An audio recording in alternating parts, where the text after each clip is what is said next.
네, 시편은 복, 구원의 복과 영생의 복, 복을 기준으로 두 단락으로 나누고 있습니다.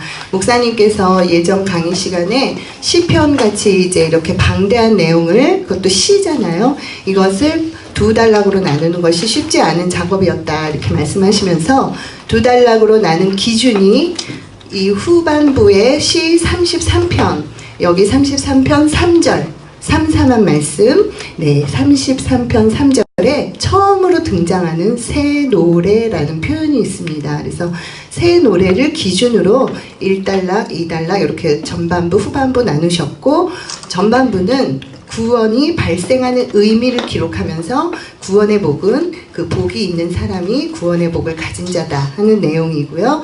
후반부는 이 구원이라는 것이 바로 영생이고 영생의 복인데, 이 영생의 복을 누린 자는 어떻게 살아야 하는가 하는 내용을 이 시편 33편 3절에서 시작되는 새 노래로 찬양하는 삶인 것을 보여주고 있습니다. 영생의 복이라는 것, 영생은 구원을 말하는데 구원의 삶, 영생을 가진 자의 삶은 사실상 산재물, 산제사의 삶이라는 것을 우리가 알고 있습니다. 그런데 산재물의 삶은 희생이 따르는 고난의 삶이죠. 그런데 고난만 있는 것이 아니라 영생의 복을 가진 산제사의 삶은 구원의 기쁨을 노래하는 새 노래로 찬양하는 그러한 구원의 복과 영생의 복을 누림으로 기쁨의 노래로 찬양하는 삶인 것을 시편은 보여주고자 하는 것입니다. 그리고 이 새 노래의 주인이 바로 예수 그리스도이신 것을 나타내주고 있습니다. 그래서 새 노래라는 이 단어는 이어지는 신약 성경 어디에 나오죠? 계시록에 나옵니다. 네, 그래서 계시록에 등장하는 새 노래, 그 새 노래로 이어지고 있습니다.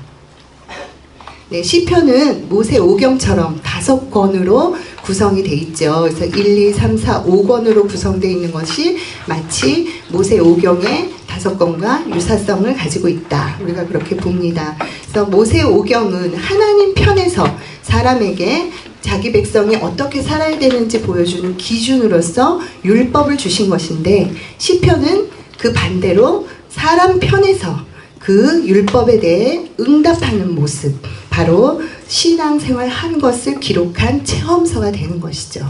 그리고 시편에 중요한 두 가지 구조가 있다면 관점과, 여기 정리되어 있는 내용은 아니지만 관점과 목적입니다. 그래서 관점은 바로 구속사입니다. 그래서 그리스도를 통한 구원의 복음의 역사인데요. 이 구속사가 시편에서 놓쳐서는 안 되는 관점이라는 것을 우리가 알 수가 있고요. 그리고 시편의 목적은 왕권에 있습니다. 그런데 이 구속사, 시편이 얼마나 구속사를 중요하게 계시하고 있는가 하는 것은 시편의 내용에도 나와 있지만 특별히 1권의 구속사의 내용이 중점적으로 담겨져서 복음이 잘 실려져 있습니다. 그리고 신약 성경에서 이 시편을 인용을 많이 하고 있습니다. 그런데 신약에서 인용한 모든 시편 구절은 구속사의 내용입니다. 그리고 편집 의도를 봤을 때도 시편은 1000년의 세월이 걸쳐서 실려있는 시들이 집대성되어 있는데 연대순이나 역사순으로 편집하지 아니하고 오직 구속사의 흐름을 중심으로 편집되어 있는 것을 보더라도 시편은 구속사가 초점이구나 하는 것을 우리는 알 수가 있습니다. 그래서 1권은 창세기와 유사성을 가지고 있고요.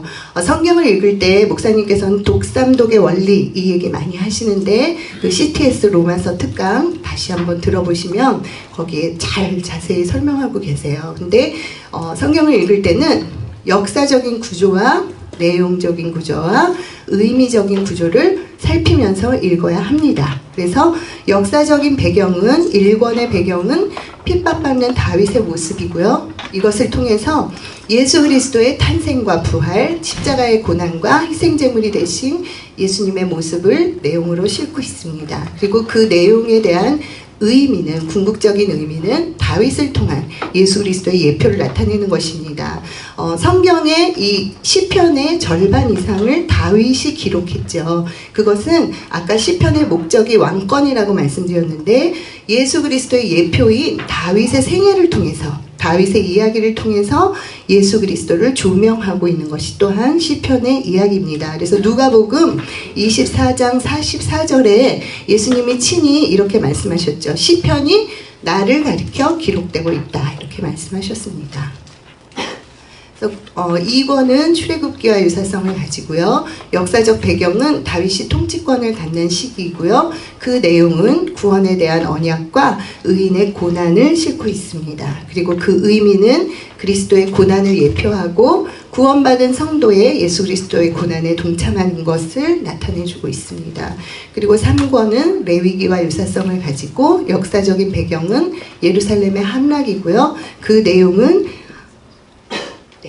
인간의 죄, 그리고 하나님의 심판이 임하고 다시 회개가 임하면서 이러한 과정을 통해서 다윗과의 언약을 통해서 회복하는 모습을, 약속을 하나님이 신실하게 지키시는 것, 그것을 보여주고 있습니다. 그래서 의미는 언약의 원형인 예수 그리스도의 언약 성취입니다.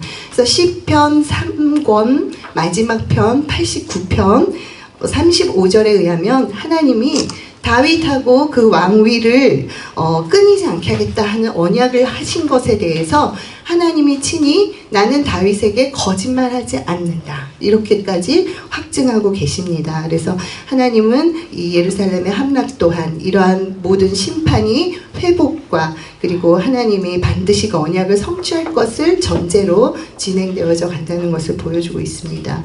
그리고 4권은 민수기와 유사성을 가지고요. 포로된 하나님의 백성이 역사적인 배경입니다. 그리고 그 내용은 하나님의 통치의 계시에 대해서 백성들이 찬양하는 내용을 담고 있습니다. 그래서 영원한 메시아 왕국으로 인도하신다 하는 의미를 갖고 있는 거죠. 광야 같은 세상에서 우리를 반드시 영원한 메시아 왕국으로 인도하실 하나님을 보여주고자 합니다. 이 두 시편은 또 모세의 시로서도 우리가 잘 알려져 있는데 이렇게 오래전 시부터 모든 것이 함께 실려 있고요. 5권은 신명기에 해당이 되고 역사적인 배경은 포로된 하나님의 백성의 귀한 회복을 싣고 있고요. 내용은 이스라엘 백성에게 베푸신 은혜와 구원의 하나님께 찬양하는 내용을 담고 있습니다. 그래서 시편의 마지막 150편은 호흡이 있는 자마다 여호와를 찬양할지어다 할렐루야 이렇게 마치게 되는 것이죠. 그리고 그 의미는 출바벨론 할 것, 그것이 바로 출세상을 의미하고요. 하나님께서는 이 바벨론으로 상징되어지는 악의 세력을 예수 그리스도를 통해서 반드시 멸하시고 자기 백성을 돌아오게 하셔서 뭘 누리게 하시려는 것입니까? 구원의 복, 영생의 복을 누리게 하시겠다 하는 이야기를 담고 있습니다. 그래서 시편 이 5권에 해당되는 133편 3절, 이것도 또 삼삼한 말씀이네요. 여기에 복은 곧 영생이다 이렇게 얘기하고 있고, 동일한 말씀을 요한복음 12장 50절에서도 영생, 그 하나님이 명하신 복이 곧 영생이다 이렇게 예수님이 말씀하시고요.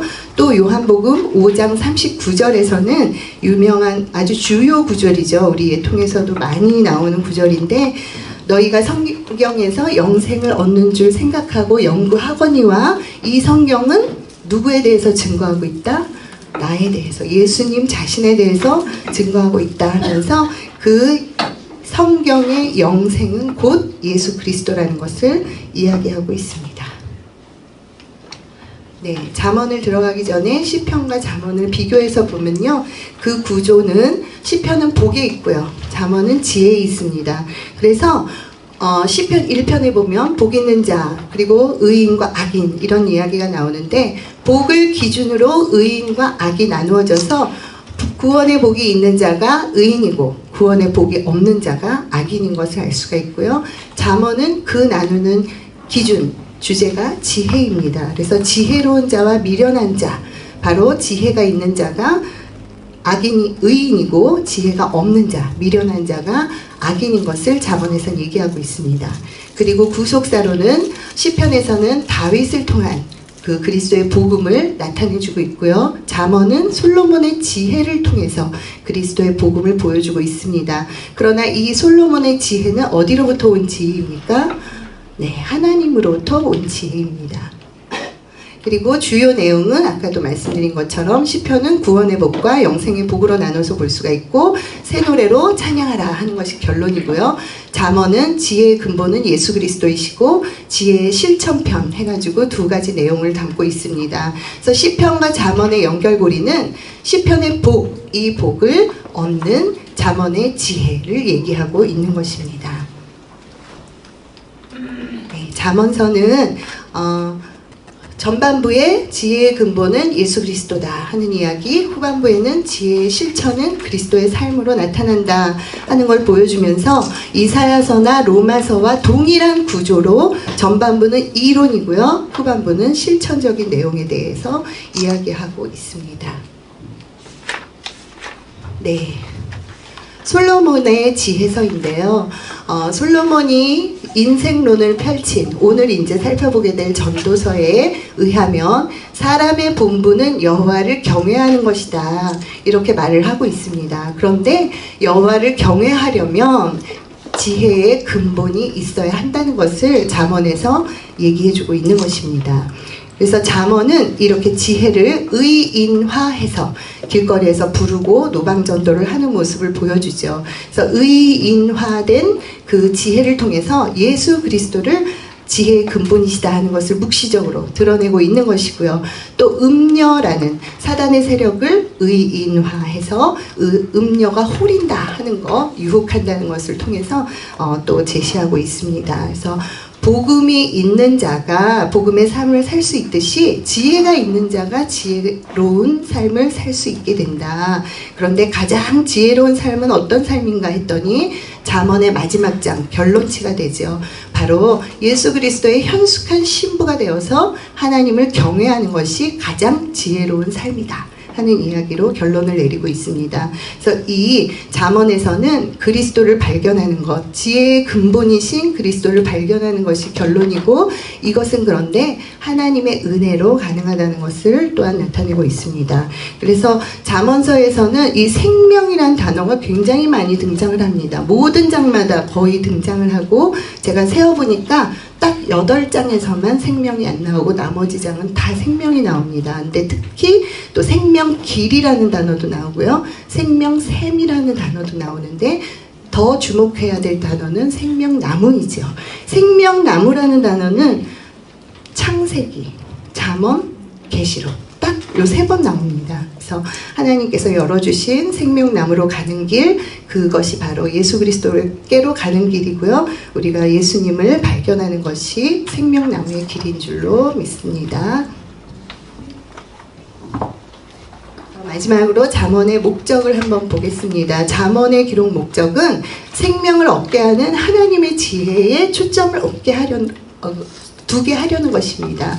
그러니까 세상 지혜, 처세술, 공부 잘하는 지혜가 아니고 생명을 얻게 하는 하나님의 지혜고요. 유혹하는 음녀를 이렇게 우리를 대적하는 악의 세력을 상징하는 음녀를 우리가 그 하나님의 지혜를 가지고 대적해서 승리하라 하는 내용이고, 하나님을 경외하는 그리스도의 현숙한 신부가 되는 것이 결론치인 것을 잠언은 얘기하고 있습니다.